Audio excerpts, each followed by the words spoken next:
श्रीकांत जी, बहुत स्वागत है आपका 18 हाउस स्वदेश पर और बहुत शुक्रिया आपने समय निकाला। पहला तो व्यू आपका मार्केट पे ही चाहिए कि क्या सोचते हैं आप बाजार को लेकर, आज कैसा ट्रेड क्लोजिंग की तरफ देखने को मिलेगा। सुबह हालांकि गिरावट के साथ शुरुआत हुई थी, अभी 200-250 अंकों की रिकवरी देखने को मिली है निचले स्तर से। गुड आफ्टरनून विकास जी और 18 हाउस स्वदेश के सभी दर्शकों को भी मेरा बहुत बहुत नमस्कार। जी हाँ, जैसा कि आपने बताया कि लोअर लेवल से हमें रिकवरी देखने को मिल रही है। ये एक पॉजिटिव संकेत है। निफ्टी ने 23,500 के साइकोलॉजिकल लेवल को डिफेंड किया है और यहाँ पर अगर हम lower time frame of chart देख रहे हैं तो वहाँ पर हायर टॉप हायर बॉटम के रुझान देखने को मिल रहे हैं। सो ओवरऑल सेंटीमेंट यहाँ से भी वो थोड़े से पॉजिटिव नजर आ रहे हैं। हालांकि जो नेक्स्ट हर्डल है वो 23,900 से लेकर 24,000 जून के आसपास है। तो मुझे लगता है कि आज के सेशंस में ये रिकवरी बढ़ सकती है और एक बार फिर से हम 24,000 के स्तर को छू सकते हैं। सेम सिनेरियो हमें बैंक निफ्टी में भी देखने को मिल रहा है। यहाँ पर भी गैप डाउन ओपनिंग के बाद हमें लोअर लेवल से रिकवरी देखने को मिली है। अब जो सपोर्ट है 54,000 के आसपास जाता हुआ दिखाई दे रहा है। वहीं पर अगर हम रेजिस्टेंस की बात करें तो बैंक निफ्टी में फिलहाल जो अभी रेजिस्टेंस बनता हुआ दिखाई दे रहा है वो अभी फिलहाल बनता हुआ दिखाई दे रहा है 55,500 के आसपास। अगर उसके ऊपर सस्टेन होता है तो वहां से 56,000 तक के भी अपसाइड के मूव देखने को मिल सकते हैं। तो अभी फिलहाल आने वाले समय के लिए तो हमें रिकवरी ही देखने को मिल रही है। बिल्कुल, तो ये व्यू हो गया मार्केट पर, रिकवरी देखने को मिल रही है। निश्चित तौर पे देखना ये होगा कि रिकवरी कितनी स्ट्रांग रहती है और जब क्लोजिंग की तरफ हम बढ़ते हैं तो क्या बाजार हरे निशान में लौटने की कोशिश है या नहीं। हालांकि उसकी उम्मीद बिल्कुल कम है आज। चलिए अब एक काम करते हैं, हमारे कॉलर्स हमारे साथ लगातार जुड़ना शुरू हो चुके हैं और पहले कॉलर जिन्होंने सबसे पहले कॉल लगाया है वो रोहित प्रधान जी हैं। रोहित जी, बहुत स्वागत है आपका 18 हाउस स्वदेश पर। क्या सवाल है आपका? जी सर, गुड आफ्टरनून। मेरा सवाल ये है, विप्रो पे है। मैंने 198 पे 500 विप्रो शॉर्ट टर्म के लिए लेके रखे। तो मेरा भी ये जानना है, मुझे ये जानना है कि मैं उसको एवरेज करूं या फिर एग्जिट हो जाऊं। बिल्कुल सही सही सवाल है आपका। विप्रो आपने 198 पे खरीदा है, 202 के आसपास के भाव अभी चल रहे हैं, तो कुछ प्रॉफिट तो खास नहीं हुआ है। लक्ष्मीकांत जी, क्या सलाह आपकी होगी? 198 पे इन्होंने खरीदा है, 500 शेयर खरीदे हैं और 202 पे चल रहा है। क्या एवरेज इनको करना चाहिए? एवरेज बेसिकली और खरीदना चाहिए, एवरेज तो क्योंकि ऊपर के ही भाव पे है हल्का, तो और खरीदना चाहिए या फिर अभी जो है वो जितनी क्वांटिटी है उतनी क्वांटिटी पे ही बने रहें? देखिए, मेरी सलाह यही रहेगी कि जितनी क्वांटिटी है उतनी क्वांटिटी को वो होल्ड कर सकते हैं। लोअर लेवल्स पे इन्होंने खरीदारी की है, ये बहुत ही अच्छी बात है। और मुझे लगता है कि 200 के पास यहाँ पे हमें एक शॉर्ट टर्म मोमेंटम देखने को मिला था। बट जैसे ही स्टॉक अपने लॉन्ग टर्म मूविंग एवरेज के पास पहुंचा, जो कि 100 SMA के पास अभी दिखाई दे रहा है, तो मुझे लगता है कि वहां से ही यहाँ पर हल्की फुल्की प्रॉफिट बुकिंग देखने को मिली है। अब यहाँ से ऐसा कोई मेजर ड्रॉडाउन तो खैर स्टॉक में देखने को नहीं मिलेगा, बट मेजर अपसाइड रैली के लिए वेट करना पड़ सकता है कि स्टॉक अभी भी अपने मल्टीपल हर्डल के नीचे ही सस्टेन कर रहा है।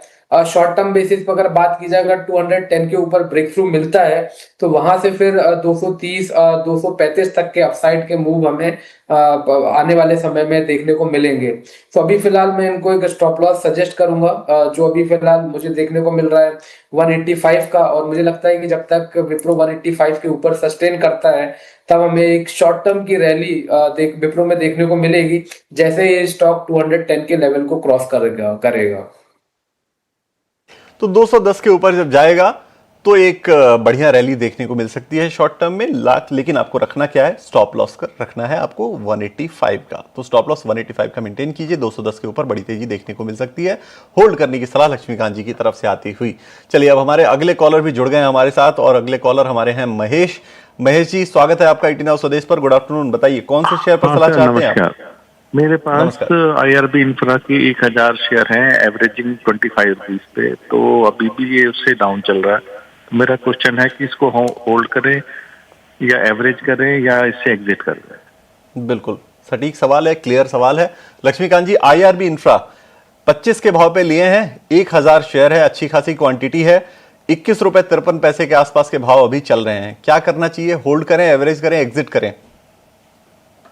ये जो इसका medium to long term trend है वो तो डाउन साइड देखने को मिल रहा है हमें डेली और वीकली के चार्ट्स पर। हालांकि एक बेस फॉर्मेशन भी बनता हुआ दिखाई दिया है लोअर लेवल्स पर। स्टॉक जब 19 के पास गया था वहां से यहाँ पे रिकवरी देखने को मिली है। हालांकि जो मेजर ब्रेक थ्रू है इस स्टॉक में मुझे लगता है 22 से 23 रुपए के ऊपर आएगा। एक बार आईआरबी इंफ्रा 23 के लेवल्स के ऊपर वीकली क्लोज देता है तो मुझे लगता है वहां से मोमेंटम गेन कर सकता है। फिर जो अपसाइड के जो मूव रहेंगे वो रहेंगे 26 से लेकर 28 जोन के आसपास। तो अभी फिलहाल ये होल्ड कर सकते हैं क्योंकि बेस फॉर्मेशन स्ट्रांग है। हालांकि एवरेजिंग करने की तो सलाह नहीं रहेगी। हाँ, अगर एक वीकली क्लोज 23 के ऊपर मिलता है तो वहां से कुछ और शेयर ये ऐड कर सकते हैं और वहां से फिर मुझे लगता है कि 26 से लेकर 28 तक के अपसाइड के मोमेंटम हमें देखने को मिलेंगे आईआरबी इंफ्रा में। बिल्कुल, तो ये सलाह आईआरबी इंफ्रा को लेकर 23 के ऊपर तेजी बढ़ सकती है, ये उम्मीद है लक्ष्मीकांत जी को। चलिए अब एक काम करते हैं, कुछ सवाल हमारे जो सोशल मीडिया हैंडल्स हैं उन पे भी जाएंगे, लेकिन उसके पहले एक और कॉलर हमारे साथ लाइव जुड़ गए हैं। रजनीश ठुकराल हमारे साथ जुड़ गए हैं लाइव, कपूरथला से जुड़े हैं रजनीश जी। रजनीश जी, बहुत स्वागत है आपका 18 हाउस स्वदेश पर। गुड आफ्टरनून, बताइए क्या सवाल है आपका? हाँ जी, मेरे पास एमआरएफ है जी 49 शेयर 23,500 रुपए के रेट पे जी। एमआरएफ 23,500 के रेट पे या कब लिया था सर आपने? मैंने लिया था जी 2 दिसंबर 2014 को। 2 दिसंबर 2014। या बताइए, ये लॉन्ग टर्म इन्वेस्टमेंट का जो फायदा होता है ना वो आपको दिखेगा। हमारे जो ये व्यूअर हैं आकाश जी, रजनीश जी, इनके सवाल में आपको ये दिखेगा कि लॉन्ग टर्म इन्वेस्टमेंट का फायदा क्या होता है। एवरेज प्राइस सर आपने क्या बताया आपका? 35,000 नहीं, 23,500 रुपए सर। 23,500। 23,500 पे एवरेज प्राइस है। 49 शेयर खरीदे हैं और आज भाव 1,35,270 के हैं। बीच में आप अगर देखेंगे तो 1,53,000 तक ये शेयर जा चुका था। सवाल ये है कि होल्ड करना है अभी कितने दिन और क्या लेवल जाते हुए दिखेंगे। लक्ष्मीकांत जी, ये हमारे व्यूअर हैं आकाश, रजनीश जी, और रजनीश जी जो है वो एमआरएफ होल्ड करते हैं 49 शेयर 23,500 के भाव पे। 2014 में खरीदा था इन्होंने। देखिए, काफी पहले खरीदा था और अभी तक ये इस स्टॉक में बने हुए हैं और उसी हिसाब से स्टॉक की अगर रैली भी देखें तो अभी भी स्टॉक अपने मेजर बुलिश स्ट्रक्चर के साथ ही ट्रेड करता हुआ आ रहा है वीकली मंथली चार्ट्स पर। हालांकि शॉर्ट टर्म प्रॉफिट बुकिंग भी देखने को मिली है बट ओवरऑल सेंटीमेंट अभी भी बुलिश देखने को मिल रहे हैं इस स्टॉक में। मुझे लगता है कि जब तक एमआरएफ 1,38,000 के ऊपर रहता है तब तक इसमें अपसाइड के मूव बने रह सकते हैं। जो ब्रेकआउट का लेवल है वो भी फिलहाल आता हुआ दिखाई दे रहा है 1,63,600 के ऊपर। अगर उसके ऊपर जाता है तो वहां से मुझे लगता है कि 2 लाख से लेकर 2,20,000 तक के भी अपसाइड के मूव देखने को मिलेंगे। तो मुझे लगता है कि इनको अभी भी होल्ड करना चाहिए। अगर ऐसी कोई पैसों की आवश्यकता नहीं है तो यहाँ से भी स्टॉक को अपसाइड को कैरी फॉरवर्ड कर सकते हैं और अपसाइड के लेवल्स पर जाके प्रॉफिट बुक किया जा सकता है। बिल्कुल, तो ये सलाह एमआरएफ के ऊपर है। 1,38,000 के ऊपर जब तक है टिका हुआ तब तक आपको टेंशन नहीं लेनी है और ये आपको होल्ड किए रहना है।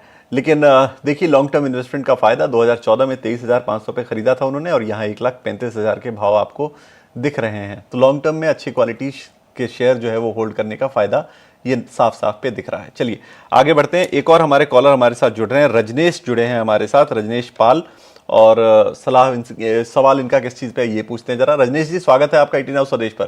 कौन से शेयर पर सलाह चाहते हैं आप?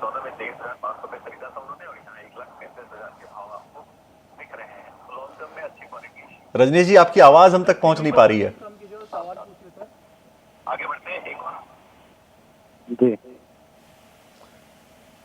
रजनीश जी, स्वागत है आपका 18 हाउस स्वदेश पर। कौन से शेयर पे सलाह चाहते हैं आप? चलिए, ऐसा लगता है कि रजनीश जी तक हमारी आवाज पहुंच नहीं पा रही है, लेकिन उनका सवाल हम तक जरूर पहुंच गया है। रजनीश जी के पास ग्रैन्यूल्स इंडिया के शेयर हैं, 280 शेयर हैं 629 के भाव पर। तो ग्रैन्यूल्स इंडिया इनके पास ठीक ठाक क्वांटिटी में है और 629 के भाव पे हैं। अभी जो मौजूदा भाव चल रहे हैं वो 637-38 के आसपास के चल रहे हैं। क्या सलाह होगी लक्ष्मीकांत जी? इनके जो भाव है उसी आसपास के शेयर प्राइस पे अभी चल रहे हैं, ये मामूली प्रॉफिट है 2,000 रुपए का, करना क्या चाहिए? देखिए यहाँ पर भी कुछ दिनों पहले एक राउंडिंग बॉटम का ब्रेकआउट देखने को मिला था और वहां से यहाँ पर एक मोमेंटम गेन होता हुआ दिखाई दिया था। बट अब जिस तरीके से निफ्टी में प्रेशर बढ़ा तो यहाँ पर भी हल्की सी प्रॉफिट बुकिंग देखने को मिली है।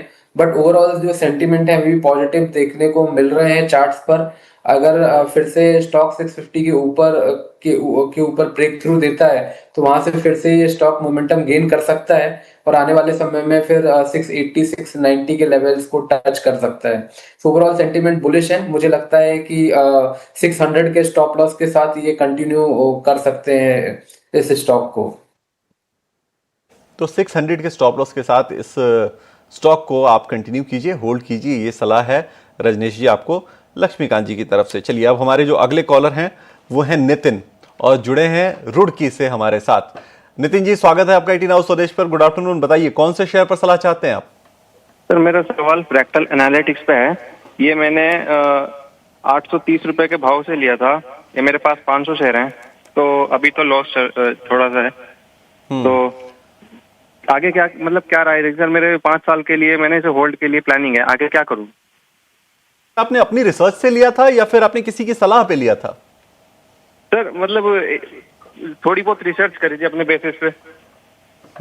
ठीक है, ठीक है। 5 साल के लिए नजरिया है फ्रैक्टल एनालिटिक्स पे। 851 के भाव अभी चल रहे हैं और 900 के आसपास के भाव पे इन्होंने खरीदा है।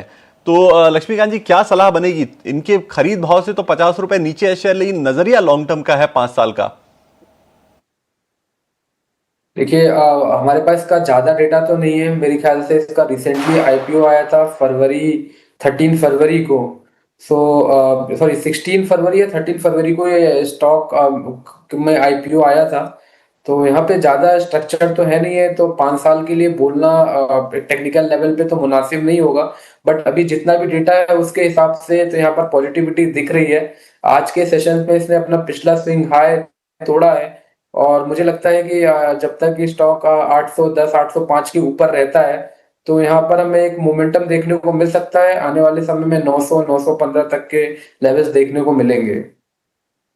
ठीक है, जब चार्ट ज्यादा ना हो तो ये सबसे अच्छी स्ट्रेटजी ये होती है कि आप सपोर्ट देख लीजिए कि किस प्राइस के नीचे जाए तो चिंता करनी है, किस प्राइस के ऊपर बना रहे तो निश्चिंत रहना है। तो 810 805 का भाव हमारे जो मेहमान है लक्ष्मीकांत जी उन्होंने बताया कि उसके ऊपर टिका रहे तो तेजी बरकरार रहेगी। तो इस लेवल को ध्यान रखिए। और चूंकि चार्ट ज्यादा नहीं है तो नितिन जी बहुत ज्यादा टेक्निकल सलाह तो नहीं दे पा रहे हैं हम, लेकिन निश्चित तौर पे हम अपने किसी ना किसी शो में फंडामेंटल सलाह जरूर देंगे और उसे सोशल मीडिया हैंडल के जरिए आप तक पहुंचाएंगे जरूर। चलिए आगे बढ़ते हैं और हमारे जो अगले कॉलर हैं वो जुड़ तो गए हमारे साथ, लेकिन उसके पहले हमारे पास एक इंपॉर्टेंट खबर भी आ रही है और खबर जो है वो आम लोगों से जुड़ी हुई है, यानी सिटी गैस से जुड़ी हुई है। सरकार सिटी गैस डिस्ट्रीब्यूशन कंपनियों को इंसेंटिव देने की स्कीम पर विचार कर रही है। सूत्रों के हवाले से 18 हाउस स्वदेश को एक एक्सक्लूसिव खबर मिल रही है और क्या है पूरी खबर, ये लेकर हमारे सहयोगी हमारे संवाददाता प्रकाश प्रियदर्शी जुड़े हैं। प्रकाश बताइए क्या खबर लेकर आ रहे हैं आप सिटी गैस डिस्ट्रीब्यूशन कंपनियों को लेकर? देखिए काफी इंपॉर्टेंट डेवलपमेंट है। दरअसल वेस्ट एशिया क्राइसिस की वजह से पेट्रोलियम प्रोडक्ट्स की सप्लाई रिलेटेड जो डिसरप्शंस हैं उसके बीच में सरकार एक प्रस्ताव पर काम कर रही है जिसके हिसाब से कॉम्प्रेस्ड बायोगैस प्रोडक्शन को किस तरीके से बढ़ाया जाए उसको लेकर एक इंसेंटिव प्लान की जो योजना है वो तैयार की गई है, जिसमें 2 तरह से इंसेंटिव्स दिए जाएंगे। पहला कॉम्प्रेस्ड बायोगैस के प्रोडक्शन से संबंधित और दूसरा जो सीबीजी प्लांट है उसको जो सिटी गैस डिस्ट्रीब्यूशन नेटवर्क है उससे कनेक्ट करने के लिए जो पाइपलाइन बिछाया जाएगा उसके लिए भी सरकार इंसेंटिव्स देगी। इस इंसेंटिव प्लान के तहत 50% जो कॉस्ट होगा पाइपलाइन कनेक्शन का उसका भार सरकार वहन करेगी और ये जो इंसेंटिव का फायदा है वो सिटी गैस डिस्ट्रीब्यूशन नेटवर्क को दिया जाएगा। साथ ही साथ कंज्यूमर्स को अश्योर्ड बायर मिलेंगे city gas distribution network companies के तौर पे। ये काफ़ी इंपॉर्टेंट प्लान है। इसके ऊपर इंटर मिनिस्ट्रियल कंसल्टेशन की प्रक्रिया शुरू कर दी गई है जिसमें ऑयल मिनिस्ट्री, कई दूसरे मिनिस्ट्री जिसमें MNRE है, पावर है, कोल है, फर्टिलाइजर है, इन मिनिस्ट्री के साथ बातचीत कर रही है और इसका जो ड्राफ्ट रूल है जल्दी इशू किया जाएगा। और सूत्र हमें बता रहे हैं कि एक बार जब इसको अंतिम रूप दे दिया जाता है तो फिर इसे कैबिनेट अप्रूवल के लिए भेजा जाएगा। साथ ही साथ ये जानकारी भी मिल रही है कि जो ओवरऑल प्लान है वो करीब 5 से 6 हज़ार करोड़ रुपए के आसपास की हो सकती है, जिसमें इंसेंटिव्स देने की योजना है। जाहिर तौर पर सरकार ये चाहती है कि जो CBG है वो नेचुरल गैस में ब्लेंड किया जाए और जो नेचुरल गैस की उपलब्धता है वो डोमेस्टिक मार्केट में बढ़ाई जाए। बिल्कुल। तो ये एक एक्सक्लूसिव खबर कि गवर्नमेंट जो है वो इंसेंटिव देने पे विचार कर रही है सिटी गैस डिस्ट्रीब्यूशन कंपनियों को। और आज एक्शन ज़रा एक बार चेक करते हैं कि सिटी गैस डिस्ट्रीब्यूशन कंपनियों में हो क्या रहा है, और उसके बाद फिर राय भी लेंगे हमारे मेहमानों से। आईजीएल एमजीएल आपकी स्क्रीन पर लेकर आते हैं, और उसके अलावा गेल को भी आपकी स्क्रीन पर लेकर आते हैं। देखिए, आईजीएल में करीब करीब 1% की तेजी दिख रही है। एमजीएल में आप देखेंगे तो आज करीब आधे % की तेजी है, और उसके अलावा गेल में आप देखेंगे तो वहां हल्की गिरावट, हल्की मुनाफा वसूली के साथ कारोबार देखने को मिल रहा था। अब जो है वो हल्की रिकवरी की कोशिश चल रही है वहां पे। लक्ष्मीकांत जी, क्या सलाह आपकी इन गैस डिस्ट्रीब्यूशन कंपनियों पर है? क्योंकि देखिए, क्राइसिस लगातार चल रही है।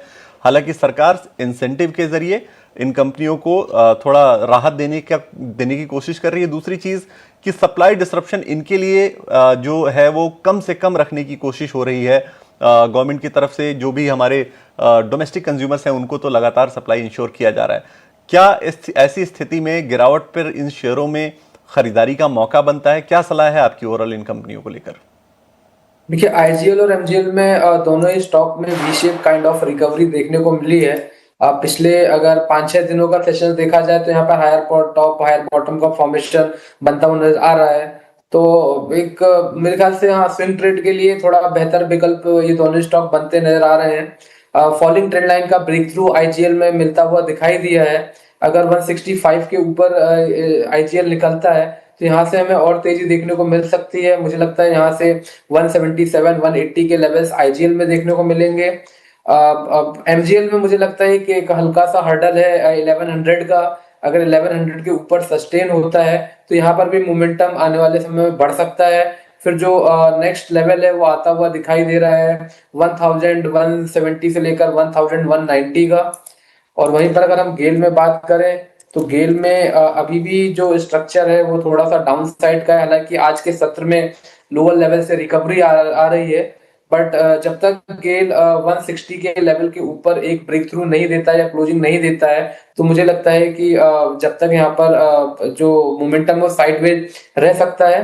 हालांकि यहाँ पर जो सपोर्ट है अभी फिलहाल गेल में देखने को मिल रहा है 145 का। बिल्कुल। तो सिटी गैस डिस्ट्रीब्यूशन कंपनियों पर ये राय लक्ष्मीकांत जी की तरफ से आती हुई। चलिए, अब हमारे एक और कॉलर हमारे साथ जुड़ गए, उनके पास चलते हैं, इंतजार ज्यादा नहीं कराते। शैलेश जी हमारे साथ जुड़े हैं। शैलेश जी, स्वागत है आपका 18 हाउस स्वदेश पर। बताइए, किन शेयरों पर सलाह चाहते हैं आप?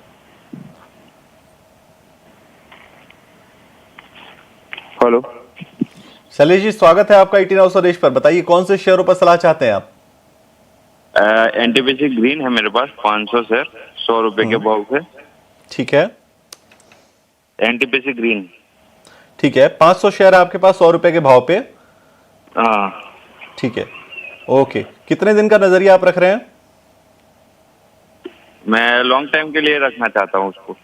ठीक है, ठीक है, आपको सलाह दिलवाते हैं। लक्ष्मीकांत जी, 100 रुपए के भाव पर 500 शेयर हैं एनटीपीसी ग्रीन के। मुझे याद आ रहा है 108 के आसपास का शायद आईपीओ प्राइस था, और वहां से जो है वो थोड़ी जो है वो कमजोरी कुछ दिनों तक देखने को मिली थी। उसके बाद अब फाइनली रिकवरी देखने को, बिल्कुल 108 का इश्यू प्राइस था आईपीओ का, और वहां से थोड़ी कमजोरी देखने को मिली थी। अब वापस रिकवरी देखने को मिल रही है। आज देखिए, अच्छी खासी तेजी के साथ कारोबार कर रहा है, बढ़िया वॉल्यूम भी है। क्या सलाह होगी लक्ष्मीकांत जी? देखिए, स्टॉक अपने लोअर लेवल से अभी अपने वीकली स्विंग हाई के आसपास ट्रेड कर रहा है, जो कि है 105। ये ऑलरेडी मेरे ख्याल से निकाल चुका है ये लेवल। सो जो सेंटिमेंट है अभी फिलहाल यहाँ पर बुलिश होते हुए दिखाई दे रहे हैं। और अगर क्लोजिंग 105 की होती है तो फिर से जो पुल बैक मूव है आगे की तरफ बढ़ सकता है। जो नेक्स्ट हर्डल है अब फिलहाल 117 118 के आसपास आता हुआ दिखाई दे रहा है। और आने वाले समय में अगर ये 118 के ऊपर निकलता है तो एक अच्छी खासे अपसाइड की रैली देखने को मिल सकती है, जो कि इस स्टॉक को 135 140 के लेवल तक भी के ऊपर भी बढ़ा सकती है। तो अभी फिलहाल मोमेंटम बुलिश साइड ही है। इनको एक स्टॉप लॉस की सलाह रहेगी, वो है 90 का। जब तक स्टॉक 90 के ऊपर ट्रेड करता रहेगा तब तक इसमें बुलिश मोमेंटम बना रहेगा। और आज के सत्र में अगर 105 के ऊपर की क्लोजिंग होती है तो मुझे लगता है कि आने वाले समय में 117 118 के लेवल्स फिर से देखने को मिलेंगे। 90 का स्टॉप लॉस, यानी करीब करीब यहाँ से 14-15% नीचे का स्टॉप लॉस है। यानी आप निश्चिंत रहिए, जो आप शैलेश जी, आप निश्चिंत रहिए कि आपको जो प्राइसेस हैं वो ऊपर की तरफ ही जाते हुए दिखेंगे। 90 का स्टॉप लॉस इसलिए लगा लीजिए कि आपका लॉस बड़ा ना हो। अगर आपके खरीद भाव से देखें तो 10% का लॉस हो, अगर उसके नीचे जाता है तो थोड़ा कमजोर हो सकता है, वहां निकल जाइएगा। अदरवाइज ऊपर की ट्रैजेक्टरी दिख रही है। आज भी देखिए अच्छी खासी वॉल्यूम के साथ, अच्छा तेजी के साथ कारोबार हो रही है। चलिए आगे बढ़ते हैं। और आकाश सिंगर, इन्होंने हमें सोशल मीडिया के जरिए सवाल भेजा है। सवाल इनका है HDFC बैंक पर, और इनके पास क्वांटिटी है 100 शेयरों की, 775 के भाव पे इन्होंने खरीदा है। पूछ रहे हैं कि मुझे और होल्ड करना चाहिए या निकल जाएं, लॉन्ग टर्म के लिए भी चलेगा। तो सवाल जो है वो लॉन्ग टर्म के हिसाब से ही हम पूछते हैं कि सवाल में जो लॉन्ग टर्म वाला इनका सवाल है उसको हम कंसिडर करते हैं और पूछते हैं लक्ष्मीकांत जी से। क्यों? क्योंकि ये पोर्टफोलियो स्टॉक है और अभी पीछे कुछ गिरावट अच्छी खासी दिखा चुका है। लक्ष्मीकांत जी, थोड़ा लॉन्ग टर्म नजरिया लेते हुए बताइए कि 775 के भाव पे इन्होंने खरीदा है HDFC बैंक, काफी अच्छे भाव पे खरीदा है इन्होंने। आज बड़ी गिरावट देखने को मिल रही है, लेकिन लॉन्ग टर्म का व्यू आपका क्या कहता है? इनको होल्ड करना चाहिए कितने के भाव तक के लिए?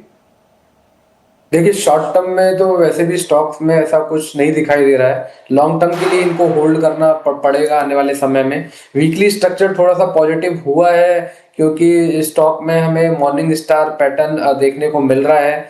सो ओवरऑल सेंटीमेंट अभी मुझे लगता है कि करंट लेवल से तो बुलिश ही दिखाई दे रहे हैं। मेजर ब्रेक थ्रू के लिए थोड़ा सा वेट करना पड़ सकता है। नेक्स्ट जो हर्डल है फिलहाल 840 के आसपास देखने को मिलेगा। यहाँ पर इसका 200 वीक का मूविंग एवरेजेस है।